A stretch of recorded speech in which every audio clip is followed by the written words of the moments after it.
Dan dengan suasana ngantuk, garu-garu kepala di luar hujan seharian, gue pun harus berpikir lagi untuk membuat konten apalagi harus gue upload di channel gue yang ini gitu kan. Semakin kesini gue semakin bingung ya.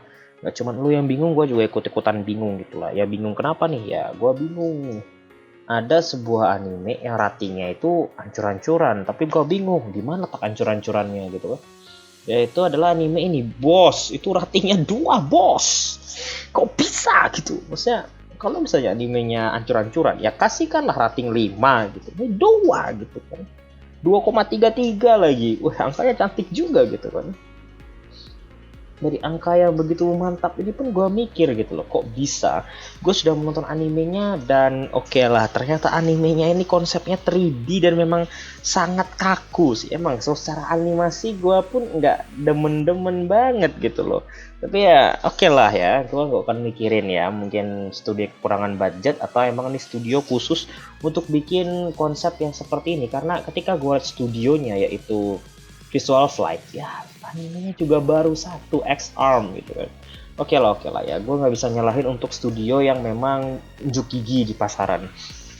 Tapi ya kalau misalnya merilis anime dengan kualitas kayak gini, kalau misalnya gue jadi pengarang dari komiknya gitu ya, lalu anime gue dibuat kayak gini, gue juga pasti marah-marah juga gitu kan, karena memang gue juga ingin hasil yang terbaik. Tapi ya nggak usah minta yang enak-enak lah, nggak mungkin kan tiba-tiba lu bikin komik gitu kan, lu bikin novel gitu kan, tiba-tiba datang tuh orang dari Ufotable tuh, bro, lu apa namanya, karya lu gue adaptasi kan, ya beda. Ini datang tiba-tiba orang studio apa nih, Visual Flight nih kan, apakah nanti saya bisa terbang gitu kan, apakah ini studio penerbangan gitu kan, flight gitu kan, visualisasi flight, dikiranya kan sekolah belajar pesawat gitu. Gue mau juga di awal mikirnya ya mungkin kayak gitu. Padahal kalau gue lihat-lihat ya, pengisi suaranya tuh ganteng-ganteng gitu. Ada ganteng lagi, ada Kito Akari. Siapa yang katakan Kito Akari, bro? Ini Nezuko dan juga Tsukasa gitu.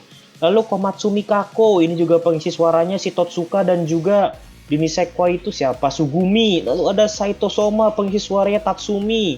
Namikawa Daisuke kan pengisi suaranya, lupalah aku siapa. Ya sisanya gue gak kenal. Oh, Tomita Miyu ada cuy, ini pengisi suaranya di siapa itu yang di Kaguya sama yang anak rambut coklat yang pengen jadi ketua OSIS juga. Yang itulah. Lihat dari pengisi suaranya aja, pengisi suaranya mewah-mewah gitu kan. Jadi ya kalau misalnya kurang uang ya kenapa nggak sekalinya pengisi suaranya yang pas-pasan aja gitu, yang nggak mewah-mewah. Ini menurut gue pengisi suaranya mewah, sepertinya totalitas gitu kan. Tapi lihat pengisi suaranya, gue nggak yakin ini anime itu sengaja dibuat kayak gini. Mungkin aja ini memang terobosan baru buat teman-teman untuk menikmati lagi anime di masa depan. Nggak selamanya mungkin anime itu konsepnya 2D terus. Nah, tapi karena kita sudah kenyamanan dengan konsep 2D, jadi kita nggak dikasih 2D plonga-plongo, ya kan gitu.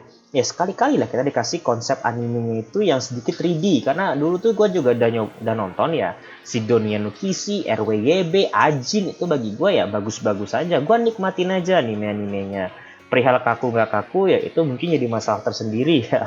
Menurut gue mah yang satu aja sih, memang anime yang konsepnya kayak gini kurang populer aja. Bukan jelek, cuman kurang populer. Jadinya ya ratingnya ikut-ikutan ancur-ancuran gitu, lalu dianggap wah anime ampas, anime jelek gitu kan dari penikmatnya. Tapi kalau gue pribadi, gue tetap suka anime kayak gini. Kenapa? Karena pengalaman baru untuk menonton anime gitu kan, daripada selama ini dapetnya 2D moe-moe gitu kan, jualan kualitas grafis dan lain-lain. Gue akhirnya bosen gitu.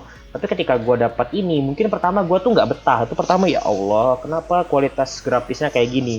Tapi lama kelamaan itu merasa nyaman. Akhirnya gue ada pilihan baru, ada anime versi 3D dan 2D lah, kita nikmatin aja. Tapi yang gue bikin bingung tuh satu coy, ketika gue nonton di Muse, ini kan terus di Muse ya, Muse Indo ya. Nah, di Muse Indo itu banyak dislike-nya. aku mikir, aku sebagai nonton yang lain tuh oke, dislike-nya segini doang, lalu like-nya banyak. Nih dislike-nya kok segini, sampai sepertiga loh, nggak salah, sepertiga apa seperlima gue lupa gitu ya. Nanti gue liatin ya. Itu kaget gue kalau misalnya animenya itu nggak sesuai dengan keinginan lo, ya nggak usah ikut-ikutan dislike video channelnya tuh cuma menayangkan gitu kan, bukan yang bikin. Gitu jadinya gue ya aduh.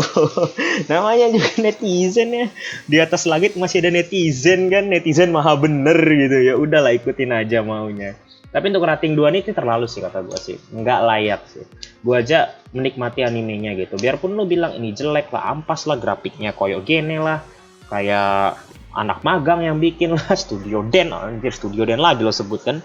Ini bagi gue tetap yang joss, tetap yang gue nikmatin gitu. Bukan yang terbaik, bukan juga yang terjelek, tapi tetap gue nikmatin. Kenapa? Ini sebuah terobosan bagi gue. Terobosan mulder tadi bang, dikiranya ini karya, ya emang karya, emang ini karya. Tapi ini bagus ya, kita harus menikmati. Menurut gua juga adalah anime kayak gini tuh lama-kelamaan makin banyak coy. Anime konsep 3D tuh makin banyak. Kalau kita menganggap anime kayak gini jelek, besok lu berhenti jadi wibu bukan karena apa-apa, karena nggak bisa nonton anime lagi, tapi karena model anime kayak gini tuh makin kesana, itu nanti jumlahnya makin banyak. Dengan dirilis anime-anime baru, tentu saja mereka tuh nyari yang beda. Capek coy, nyari yang beda tuh secara konsep. Konsep seperti apa? Isekai lah, isekai lah, isekai. Sekarang rame, tapi nanti basi juga. Dulu harem, harem, harem. Dulu tuh rame anime-anime harem. Sekarang basi, mediocre semuanya.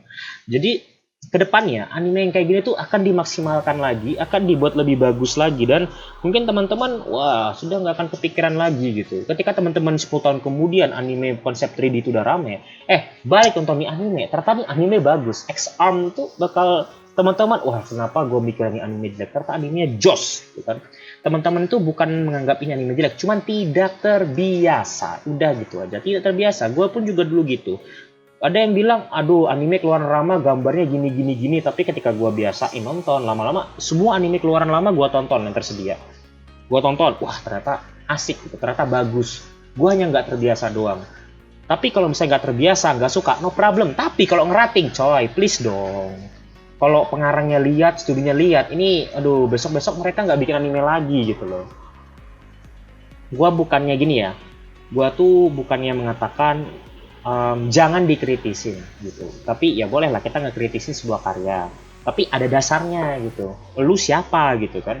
Lu yang hobinya nonton gratisan doang, nunggu di situs-situs resmi, situs-situs lisensi, asal aja bilang ini nggak bagus. Jangan gitu. Ini bagus. Cuman aja karena lagi trennya aja nih buat sosial media, banyak yang kurang suka memberikan kritik yang pedas untuk animenya. Ikut-ikutan ngerating jelek, jangan ikut-ikutan coy. Dianggap spam juga, ntar juga mungkin besok juga balik ratingnya jadi 5 atau 6 ya. Kalau nggak mungkin juga ngira tiba-tiba 8 tuh nggak mungkin, tapi jadi 5 itu masih mungkin. Karena gue mungkin kalau ngasih skor ya 7 lah, gue kasih skor ini 7,5. Tapi karena 7,5 nggak ada, jadi gue kasihnya 7 gitu kan. Gue sambil ngikuti perkembangan ya, sekaligus airing. Gue berharap ya kalau misalnya kualitas animasinya nggak bisa bagus, paling nggak alur atau plot ceritanya tuh dimaksimalkan ya. Gua berharap itu aja. Dan sampai situ aja mungkin video gua gitu kan. Tapi gua menikmati dan gua berharap teman-teman juga menikmati ini anime sampai selesai. Thanks for watch this video. I'm CRY and see you next time.